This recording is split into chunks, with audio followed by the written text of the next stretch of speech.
So a couple of years back, my buddies and I tried to stay in the park after the closing time. Our plan was to just take pictures.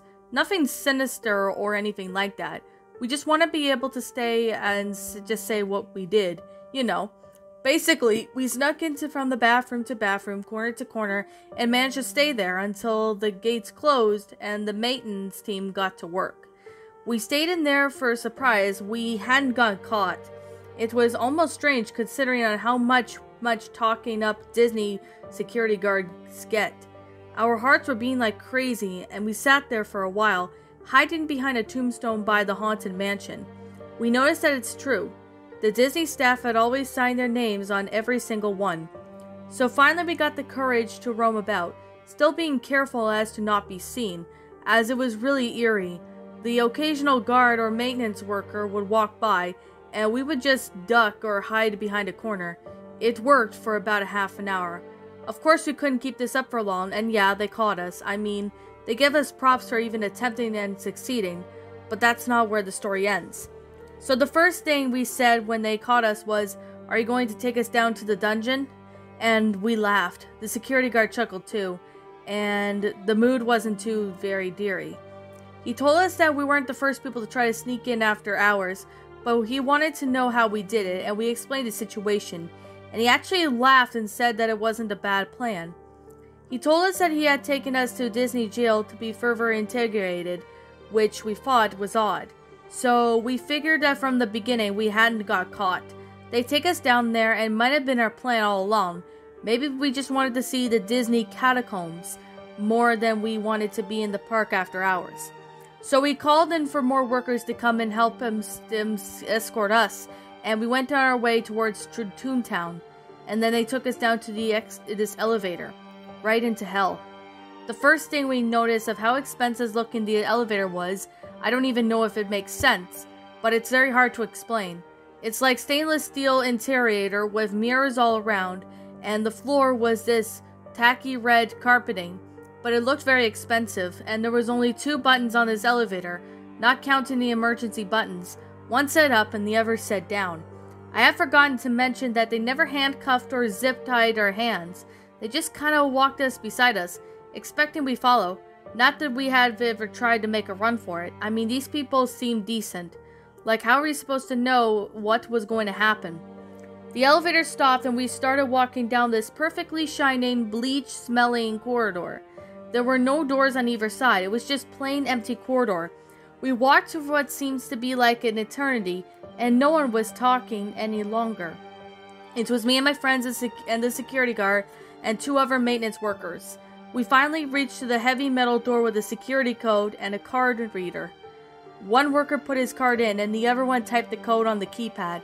I watched the code typed in was 121566. I only remembered it because I found out later there was a significant how it was, and it makes me laugh. Looking back, strange. It's strange that I could laugh looking back. They lead me and my friends to another corridor. This one had doors down the hallway walls. Each door had a little pixie glass square, a 10-inch window, though, at the top right corner. It looks sort of like a psyche ward, but to be honest, not much like a jail. He left us to room 1901, and inside was a single desk, with surprisingly 3 chairs for me and each of my friends. When they left us alone, closing the door on the way out, we sat on the chairs like obedient little children and waited for them to return. But they never did. 2 hours went by, and no one came back for us. My buddy Tim went to the door. Surprisingly, it was unlocked. We didn't open it, though. He was worried that there would be a guard on the outside, and they'll think we're trying to escape, and we weren't looking for any more trouble. So about 25 minutes went by, and then we got restless and finally decided to leave the room. The hallway was empty like before, no signs of people, nothing. We just started calling out, "Hello? Anyone here?" No one answered our calls. We noticed the surveillance cameras that were placed above every door, and we got to wonder of how there was any living souls in this place at all, if we should have just left right then and there. But then again, whoever was right thing to make these kinds of situations. Every door looked the same. Each one had a significant number above it. They weren't in order like for say rooms 1 to 10. They were scattered numbers. For example, our room had been 1901 and the next door to us was 1205. We got to thinking and finally assuming that they were just randomly chosen. We walked up to the hallway and had no idea what we were doing or going, what we were going to find out, or even it mattered. My other buddy Guy, I decided that we should try to leave. He said that if we really wanted us here, they would have come back. Maybe it was because it was a scare tactic. Maybe they just wanted to trick us into thinking we're being arrested, and we were waiting outside for us to laugh. I felt very worried about this whole situation, and Tim was just quiet the whole time, nodding his head here and there. He was more interested in looking at the doors with the little 10 by 10 inch windows. That wasn't a good idea. I tried to tell him, but of course, no one listens to reason when they are freaked out, and we are definitely freaked out at the hell out of this point. The cameras above the doors were capable of motion detection.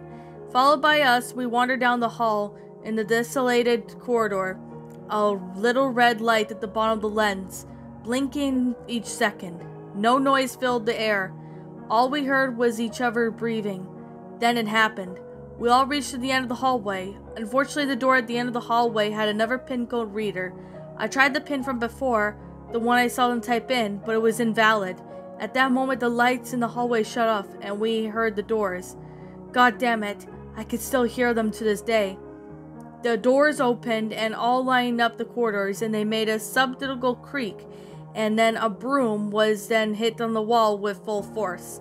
Like I said before, I entered the invalid code of the key point and the lights shut off and the doors opened, except for the door with the keypad. Then we all noticed that all the doors opened and each door had a little bit of light stepping and seeping in from the open pathway. We stood there, stunned, for a good 5 minutes, not knowing what to do. As we figured, we tripped some alarm, and that was the protocol. All standard drill, but in case of an attempt to escape, what we were supposed to think. So we headed in that direction, away from the locked door.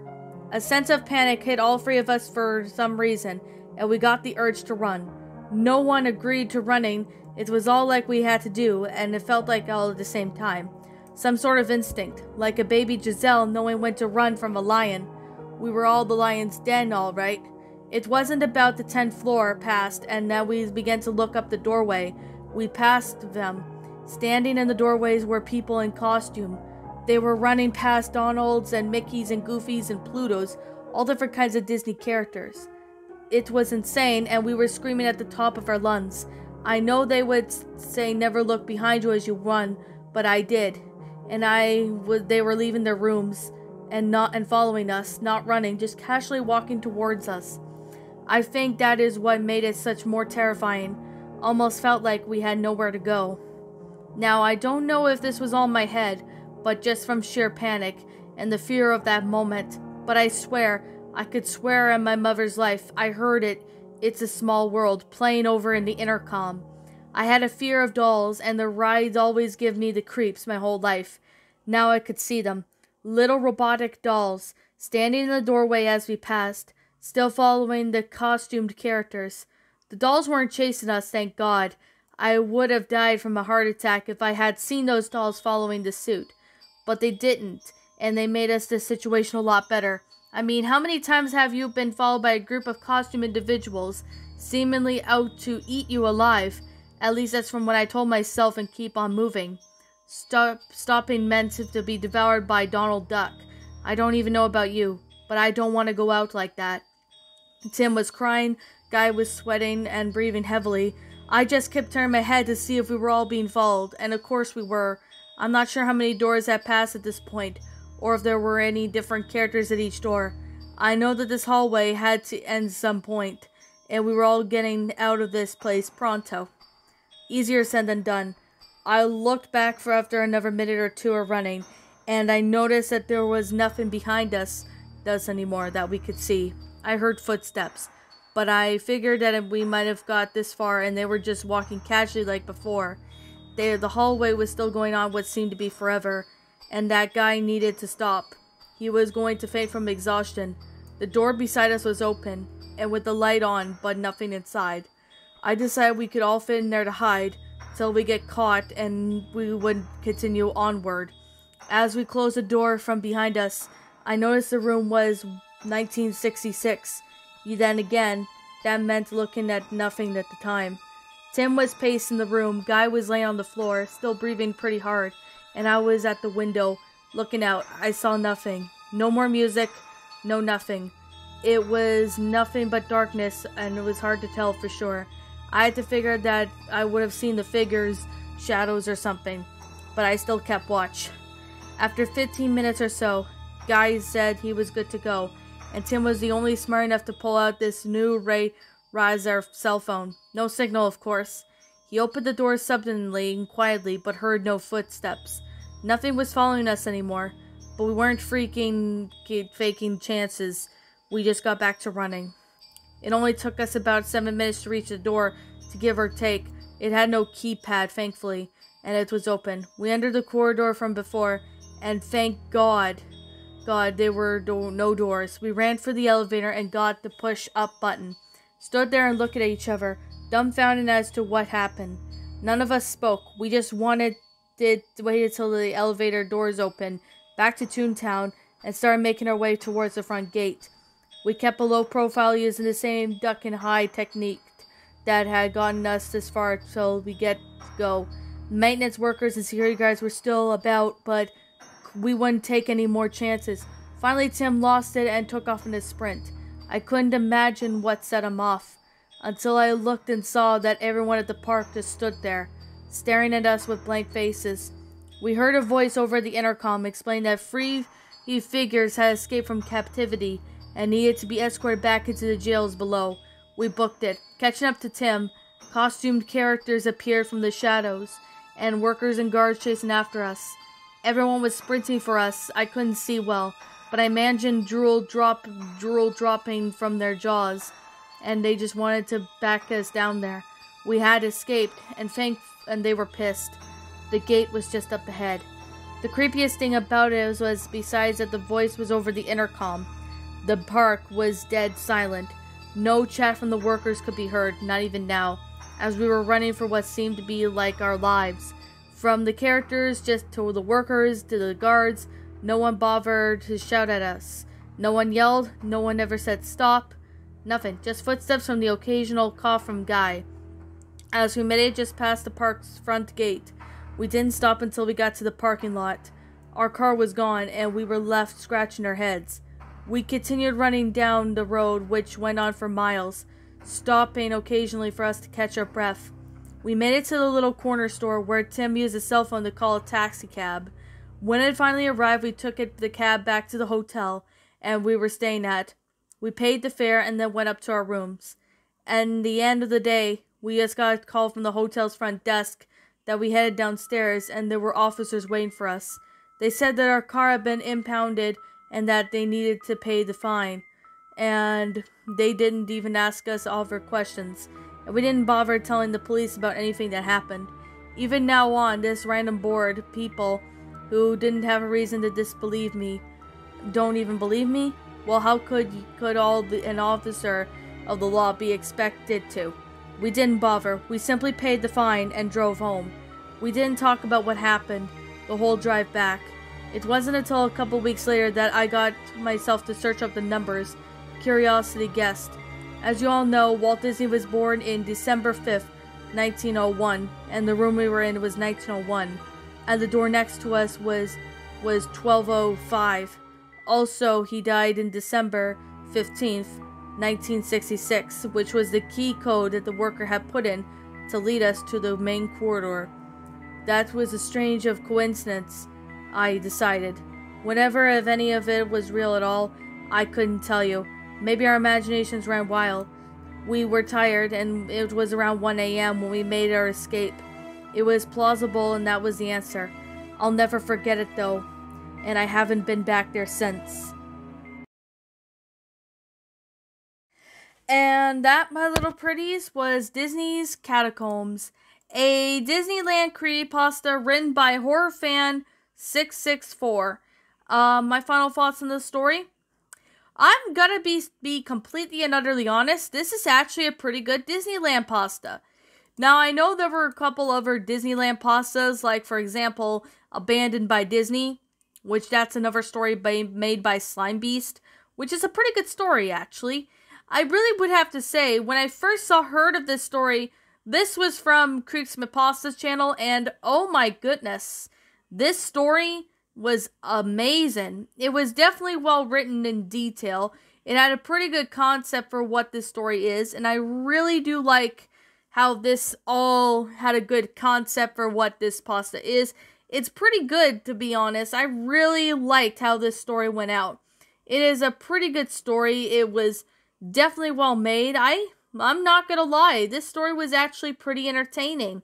Like, when I first heard of this story was actually pretty entertaining. I really do find this one to be enjoyable. It's an enjoyable creepypasta. It was definitely well made in detail. I really do like how, how it all went out. It had a pretty good concept for what this is. It's a pretty good, well-made story. It's definitely a good one. You should check it out. I really, really do like how this went out. It's a really well-made story.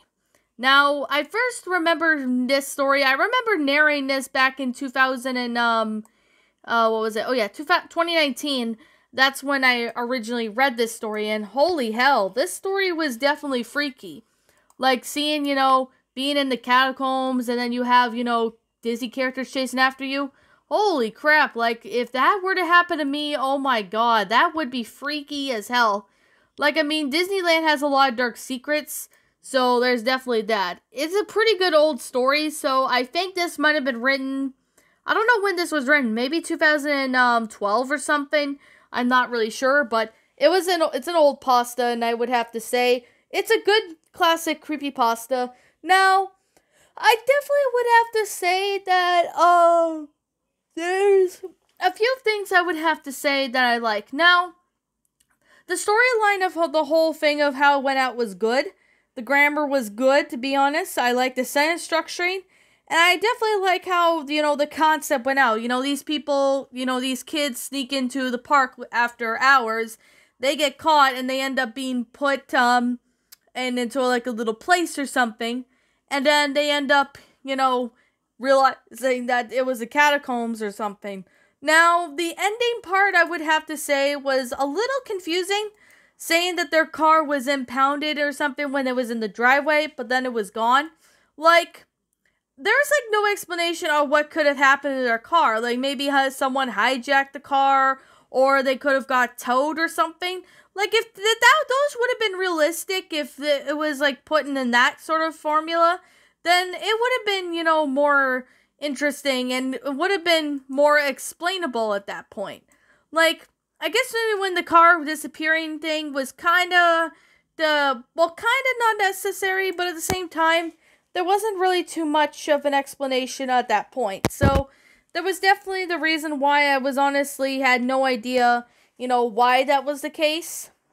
But I really do feel that it could have been maybe explained on what happened to their car. But, I have a feeling that everything that happened with them, the Disney characters chasing after them and that, I have a feeling that this most likely could be, what was it? Oh, yeah. I have a feeling that this, most likely could be them hallucinating or something. Like, I have a feeling that that could be why they, felt that they were being chased or something. Like, I'm not really sure if that's actually, the actual case, but that could be a possibility. Like, it could be a possibility, to be honest. Like, I'm just saying that's a possibility. I'm not saying it is or isn't. But, it's still a pretty good story. I really do find this one to be enjoyable. It's still a very enjoyable story. It had a pretty good, concept. I really do find this one to be, pretty fun. And I definitely would have to say, it's a really enjoyable creepypasta. It definitely was there was definitely a lot of time and effort into it, and I really find this one to be rather amazing. It's an amazing story. It was definitely fun to read. I definitely would have to say, if you guys want to check out this story, I really would, like you guys to sit there and, check out this story. And yes, it's on the regular Creepypasta Wiki, so you guys can, take a look at it if you want. I still really find this one to be rather good, even though I narrated this back in 2019, and it's my first time narrating it in about, well, 2 years perhaps, it's still a very fun story. It's still really fun and well made, and it actually had a pretty good, concept going for it. I really do find this one to be, amazing in many ways that I can count. It's still pretty fun. I really do find this pasta to be believable, enjoyable, but kind of messed up at the same time. Like, I haven't seen this story in like a while. It's still pretty good. So I guess with that being the case, and with that being said, I'm gonna sit there and kind of wrap up the review. There's like nothing really much for me to say, but I really have to say it's still a very fun story, really well made in detail. It's pretty good, and I have to say it's a amazing, well made story. I really do find this one to be pretty cool. So I guess with that being the case, and with that being said, I'm gonna sit there and end this review. There's nothing really much for me to say. But anyways, with that being the case, and with that being said, I'm gonna sit there and say this now. Yeah, like I'm gonna sit here and say this right now, and like I always continue to say, this is simply my own personal opinion, and if you happen to disagree with me, that's fine too. We're all entitled to our own opinions regarding these creepypastas, and this is simply my own personal thoughts. My final rating of this story would have to be I'm gonna give this one a 10 out of 10. It's a good creepypasta. It was really well made in detail. There's definitely a lot of time and effort into it, and this one was actually a pretty freaky story. And this definitely takes me down memory lane, I remember narrating this back in 2018, and it was a pretty fun story to narrate. So, I really do have to say, the fact of, the protagonist and his friend's car disappeared for some reason, I really feel that if there was an explanation on what happened to their car, then that way the story would have been, it would have had a better explanation on that, but that's just the minor issue with the story, but it's not really a big thing, perhaps. But, it's still a pretty good story, nevertheless. Now, anyways, with that being the case, that being said, what did you guys think about this creepypasta? Did you all enjoy it? Did you all not? Also, what we have done personally to help make this story a lot better, please leave me now what your thoughts are down in the comment section down below. I'm the Queen of Lions. Thank you so much for watching today's episode. And if you happen to be brand new here on this channel, be sure to like, comment, and subscribe, because I make brand new videos every single day. Don't forget to ring the notification bell to when I upload, so then you guys will not miss an upload. And as always, please roll the outro, and because I am out.